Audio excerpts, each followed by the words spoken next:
ಬಾಗೇಪಲ್ಲಿ ವಿಧಾನಸಭಾ ಕ್ಷೇತ್ರದ ಡಿಜೆ ನಾಗರಾಜ್ ರೆಡ್ಡಿ ಅವರು ಸುಮಾರು 45 ವರ್ಷಗಳಿಂದ ಸಮಾಜ ಸೇವೆ ಮಾಡುತ್ತಾ ಬಂದಿದ್ದಾರೆ.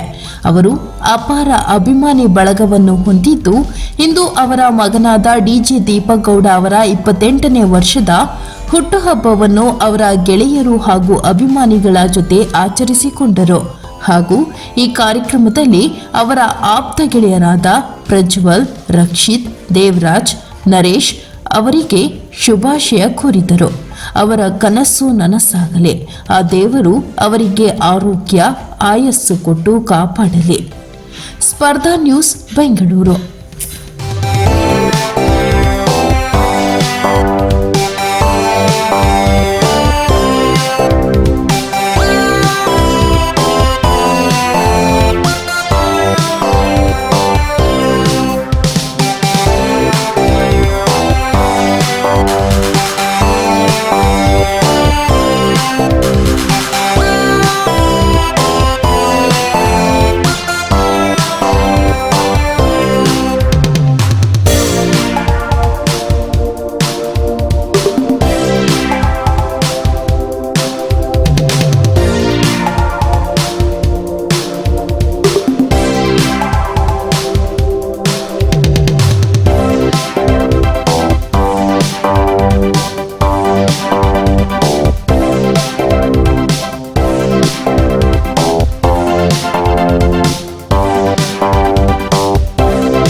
ಜನಪ್ರಿಯ ನಾಯಕರಾದಂಥ ನಮ್ಮ 50 ವರ್ಷದಿಂದ ಶ್ರಮ ಕೊಟ್ಟು ಸಮಾಜ ಸೇವೆ ಮಾಡಿರುವಂಥ ಡಿಜೆ ನಾಗರಾಜ್ ರೆಡ್ಡಿ ಅವರ ಸುಪುತ್ರರಾದಂಥ ಡಿಜೆ ದೀಪಕ್ ಗೌಡ ಅವರ 28ನೇ ಹುಟ್ಟುಹಬ್ಬವನ್ನು ಆಚರಣೆ ಮಾಡಬೇಕಂತ ನಾವು ಅಂದ್ಕೊಂಡಿದ್ವಿ.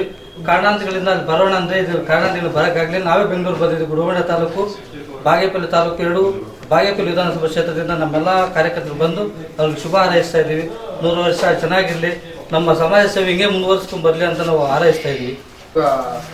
ನಾಗರಾಜ್ ರೆಡ್ಡಿ ಅವರ ಅಂದರೆ ಪರಿಚಯ, ಗುರುತು ಪರಿಚಯ ಇಲ್ದಿರೋರು ಯಾರೂ ಇರೋದಿಲ್ಲ ಅಂತ ಮುಂಬರುವ ಚುನಾವಣೆಯಲ್ಲಿ ನಮ್ಮ ದೀಪಕ್ ಗೌಡರನ್ನು ಹಾರೈಸಬೇಕು ಎಲ್ಲರೂ. ಇಂದು ಅವರ ಹುಟ್ಟುಹಬ್ಬ ಶುಭಾಶಯದಿಂದ ನಾವೆಲ್ಲ ಅಲ್ಲಿಂದ ಇಲ್ಲಿಗೆ ಬಂದಿದ್ದೀವಿ. ಮುಂದೆ ಇನ್ನೂ 100 ವರ್ಷ ಇದೇ ಥರ ಬಾಳಿ ಎಲ್ಲರಿಗೂ ಸೇವಾ ಕಾರ್ಯಕ್ರಮ ಇನ್ನೂ ಜಾಸ್ತಿ ಮಾಡಬೇಕು.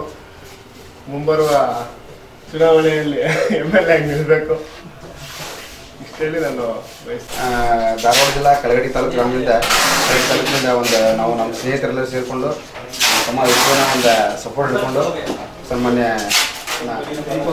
ದೀಪಕ್ ಗೌಡ ಸರ್ಗೆ ನಾವು ಇವತ್ತು ಹುಟ್ಟುಹಬ್ಬ ವಿಶ್ ಮಾಡೋದಕ್ಕೋಸ್ಕರ ಬೆಂಗಳೂರಿಗೆ ನಾವೆಲ್ಲ ಆಗಮಿಸಿದ್ದೀವಿ. ಎಲ್ಲರ ಪರವಾಗಿ ಸರ್ಗೆ ಹುಟ್ಟುಹಬ್ಬದ ಶುಭಾಶಯ ಹೇಳ್ತೀನಿ ನಾನು ಇಷ್ಟಪಡ್ತೀನಿ. ಧನ್ಯವಾದಗಳು ಹೇಳ್ತಾ ಇದ್ದೀನಿ. ನಮ್ಮ ತಂದೆ ತಾಯಿ ಮತ್ತು ನಮ್ಮ ಅಣ್ಣ ಸಂಬಂಧಿಗಳು ಎಲ್ಲರೂ ಯಾರ್ಯಾರು ಬಂದಿದ್ದಾರೋ ಎಲ್ಲರಿಗೂ ಧನ್ಯವಾದಗಳು ಹೇಳ್ತಾ ಇದ್ದೀನಿ. ಥ್ಯಾಂಕ್ ಯು ಸೋ ಮಚ್ ಅಂತ 2 ಪದ ಯೂಸ್ ಮಾಡ್ತಾ ಇದ್ದೀನಿ. ಇದಕ್ಕಿಂತ ನಿಮ್ಮ ಪ್ರೀತಿನೇ ನನಗೆ ಜಾಸ್ತಿ ಇದೆ. ಪ್ರತಿಯೊಬ್ಬರು ಎಲ್ಲೆಲ್ಲಿಂದನೋ ಬಂದಿದ್ದೀರಾ, ಪ್ರತಿಯೊಬ್ಬರು ಇವ್ರಿಗೂ ನಾನು ಥ್ಯಾಂಕ್ಸ್ ಅಂತ ಹೇಳ್ತೀನಿ. ಎಲ್ಲರೂ ನನ್ನ ಅಣ್ಣ ಸಂಬಂಧಿಗಳು ಥ್ಯಾಂಕ್ಸ್.